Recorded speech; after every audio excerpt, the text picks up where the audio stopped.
morning, guys. Happy Monday. I have a little bit of a slower week this week, so I thought it would be a good time to just do a little vlog, share with you some of the things that I'm doing. My 8th graders are actually gonna be out for 3 days. They're at a leadership camp, so I only have my 6th grade classes, and then I'm just like covering some other classes, but it's a great time to catch up on some of the tons and tons of work that I have to do. I've been getting so behind because of like volleyball and everything. So actually we have a week off from volleyball, which is great. No practices, no games. It just gives us a little bit of a rest before we go into playoffs. So I brought in a couple new things today and I wanted to show them to you. This is my little station over here. Oh, I have my magazine right here. It's been so funny for students to see that. It is Indigenous Peoples Day today. So I took some recommendations from you guys on Instagram and brought in a few books. And I just did a book haul where I go a little bit more into detail about these. But a few of my students have actually already read this one. Some people were concerned it wasn't really middle school level, but a lot of them have already read it. So I think I'll just stick with it. This one is my favorite. This has some beautiful illustrations, some beautiful poems that I actually want to use in my English classes. This is a great one, Two Braids. I thought this one was just such an amazing poem, and I love the image that goes with it. So there's just some gorgeous art, some great information in here, and then just really interesting perspectives. Oh my gosh, look at this. I love this image and how like her boots start really high and her dress starts really short, and then she like slowly reclaims her original kind of clothing and she's more comfortable. I like that one.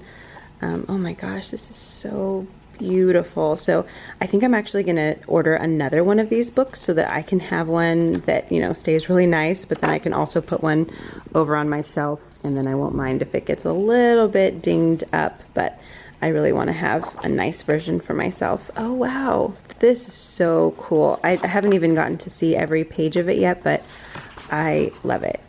I have full names on this paper, so I can't show it, but this is my clipboard from the hipster art teacher. And so I just put my seating charts on this page, and then I really like just having these little like frame stands so that I can set this here and then pick it up and see who's absent, and it helps me to memorize everybody's name as well. And this is very important. I had this guy from a food truck like festival thing that I took Jensen to. There was boba in here. It was delicious. But I just filled it with Starbursts so I can use that like for prizes.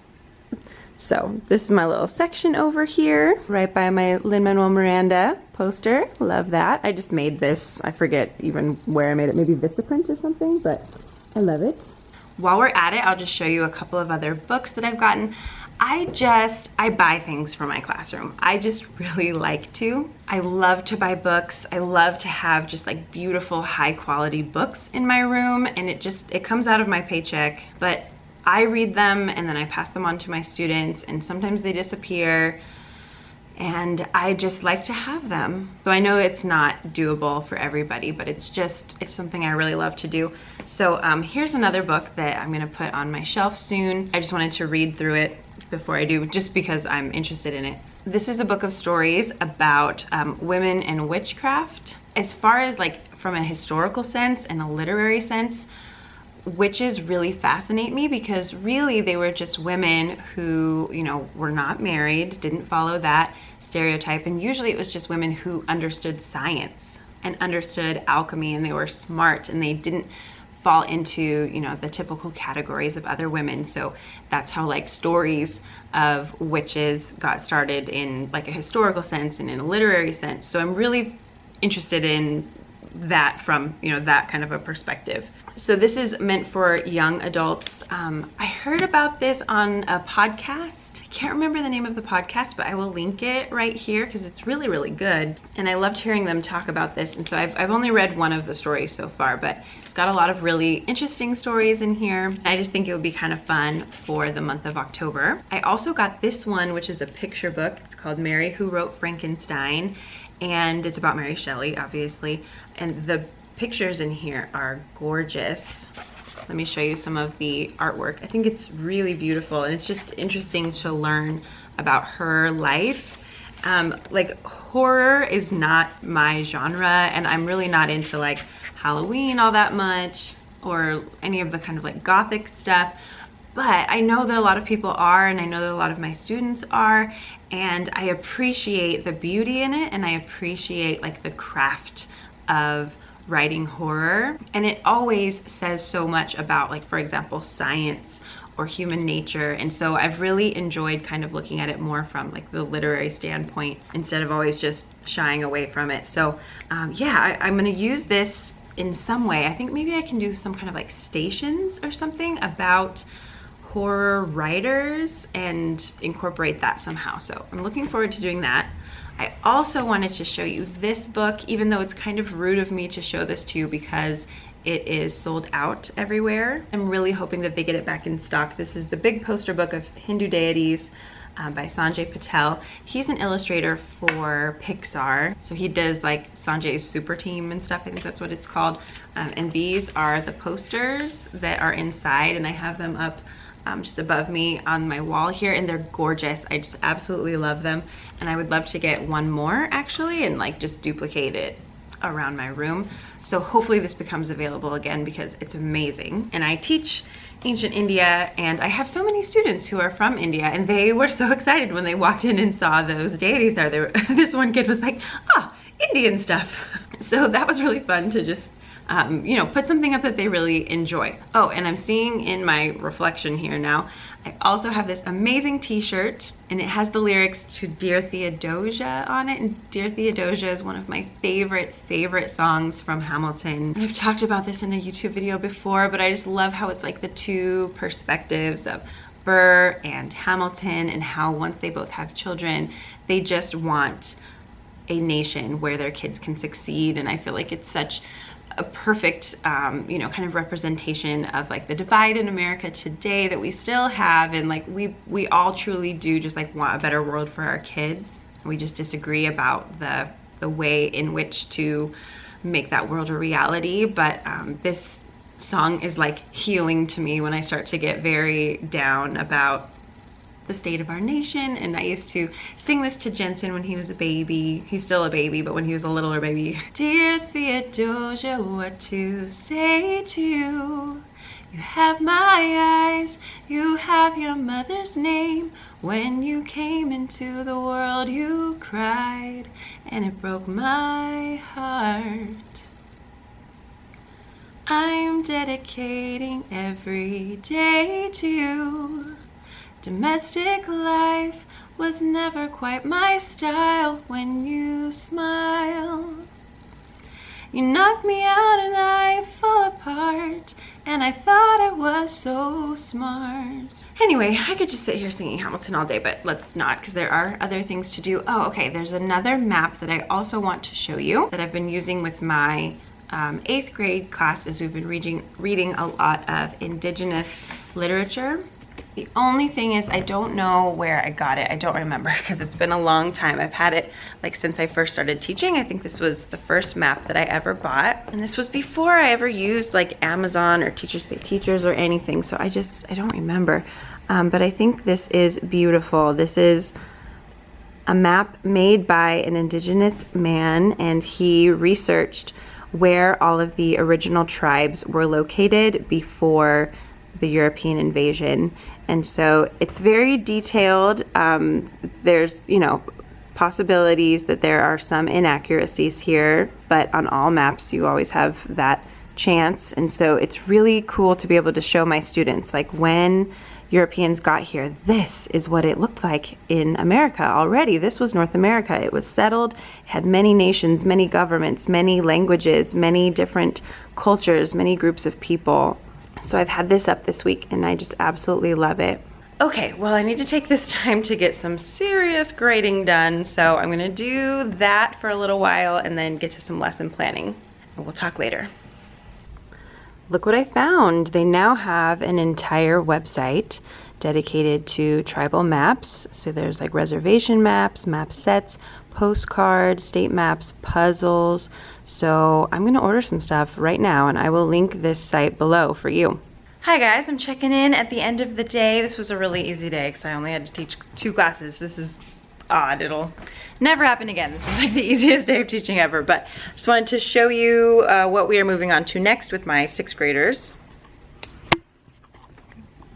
We're doing these Ancient Mesopotamia interactive notebooks. They are by A Page Out of History, TPT.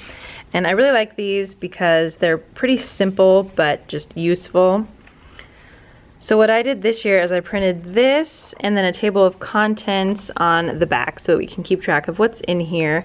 And then my TA and I put these together for all of my students, so they were already in a packet, but today they added this vocabulary page and this vocabulary page.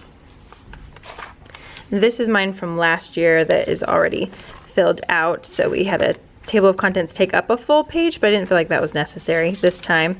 So these are like the definitions. I'm gonna work on something for that right now. Got some geography. I'm actually gonna change that up a little bit.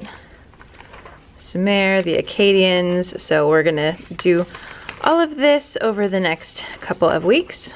And we also love, well, I love the Fertile Crescent vocabulary song that goes with all of this. So, okay, this is all my stuff that I was using today to work on my own. Oh, I got school pictures in. Why did they give these to us? I don't know.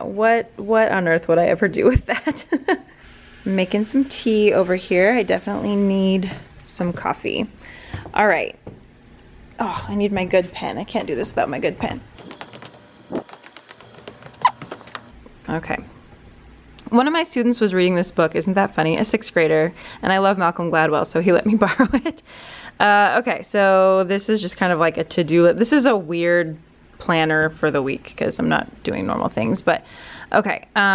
This is just how I plan for the week. Oh yeah, I think I'm gonna do circles on Wednesday this week instead of on Thursday like we usually do. Okay, so we're doing vocabulary, turning in civilization pi. Do I want to do this? Oh, I kind of do. Okay, I have to think about this for a minute. Okay, so I'm still using these for lesson planning. So I'm going into my 6th grade history slides that kind of serve as little lesson plans. And it's something that the students can go check out if they forget what we were doing or if they missed a day. So I know that I could put them all at the top, but it's pretty easy just to slide down to the bottom like that. Like, oh, there we are, pretty easy. So again, I'm just going to duplicate slide. Okay, now these are the same. Change this to tomorrow's date. We are going to do vocabulary and also study for a geography test that we're going to take on either Wednesday or Thursday. I don't know. What should we do?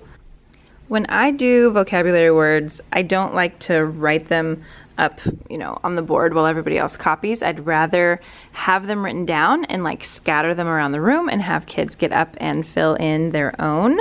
So I'm just making little, I don't even know what you would call these, just like little kind of like task cards, I guess, that have the term and the definition on them. I'm going to print these out, laminate them, and cut them out, and then just like hang them up around the room tomorrow and have kids walk around and fill in their vocabulary words that they can refer to throughout this unit. And I just made this in Lucid Press. Lucid Press is really easy to use. And then I purchased fonts on Teachers Pay Teachers and like uploaded them into Lucid Press. So you can use whatever fonts you want. I don't even know what these are called. I just kind of like the look of these. So I'm going to print these when I'm done and then laminate them, and I'll show you what that looks like.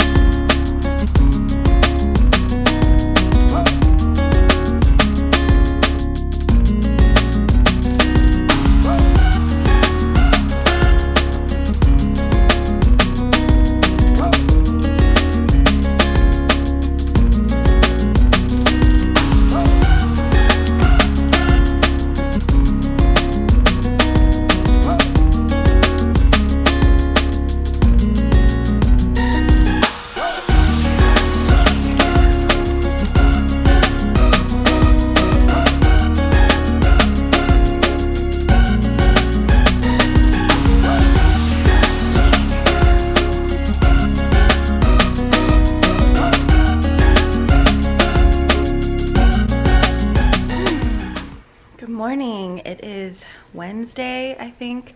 I'm feeling horribly sick. I really hope that I don't have strep, but I can feel that my throat is really swollen, so I'm trying not to talk too much today. I just wanted to show you this that I started working on yesterday. I have so many other things I need to be spending my time on, but this has been really helpful. I was just thinking about how I wanted to make sure that I was teaching all the standards for 8th grade English. So let me just show it to you this way. I typed up all of the standards under every category, like reading information, speaking and listening. I still need to put these ones up. So the majority of the standards relate to writing, and then actually language has quite a few as well. And then weirdly, like reading, literature, and information don't have that many. Well, I guess it's about equal to writing. But I just printed these out and then taped them to my little doors here, so I can just pull these off whenever I want to focus on a particular standard and make that my focus for a lesson. So I've got these over here that I'm going to continue to put up. I think I'll just talk to you more about it later because I'm just really not feeling well today. Hi, welcome to the last day of the first quarter. This is my situation. I had coffee. I'm not sure where it ended up. And then actually this morning I had tea because I also went to World Market yesterday and got digestives. Side note, they're not nearly as good with coffee. Like, they need to go with just black tea. So this has been my sustenance for the day. I've got my water. Oh, I also got these at World Market yesterday. Aren't these cute? Little post-it notes that look like a package of ramen. I'm very excited about these. I have late work that people have put on my desk, which I always say not to ever do, because my desk is a disaster. Like, nothing can be found once it's put on my desk. But I have a very nice organized turn it in station where you turn in your work, where it says turn it in at eye level. So when students ask, where do I turn something in, they could just go stand in front of the sign that says turn it in, and right there is where you would turn it in. And for some reason they still put things on my desk. I have no idea why. Like, I don't know where to put this. So I have several hundred essays left to grade, and grades are due today. So here's the hard thing. I coach volleyball, and I like coaching volleyball, and it's really not that much time that it takes up. It's just that the time it does take is such valuable time. It's like 3:30 to 4:30 are our practices, and then 3:30 to 5:30, 5:45 are the games, and those are the times when I need to grade, or when we have like department meetings. So I've missed all the department meetings, all the grade level meetings. I'm super behind on grading, and I always take stuff home with the intention of getting grading done, and it never happens, because once I get to Jensen, he needs stuff from me, and then I'm just so tired also. So I have to rethink like coaching next year maybe, just because those hours are so valuable, and I feel terrible that, you know, it's been a month and I haven't gotten my feedback to my students on the stories they wrote or whatever. So this isn't a good way to do things. I'm a bad example. Don't let things get to this point where grades are due and you still have hundreds of essays left to grade. So, no! We had technical difficulties last time. My SD card ran out of space, and now my camera's about to die. The universe does not want me to finish this vlog. I'm so sorry.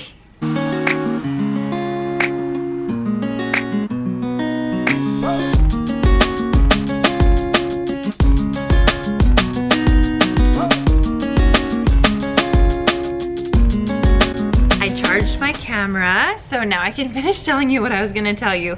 I started this wall thing earlier in this vlog. So I was having a conversation with my coworkers about grading and like standards-based grading, and I think a lot of people are kind of moving over towards that. And I was just thinking about how, like, these are the things, these standards are the things that they're supposed to be learning, so I should be grading them according to those. Like, otherwise what skills am I deciding that they need to know?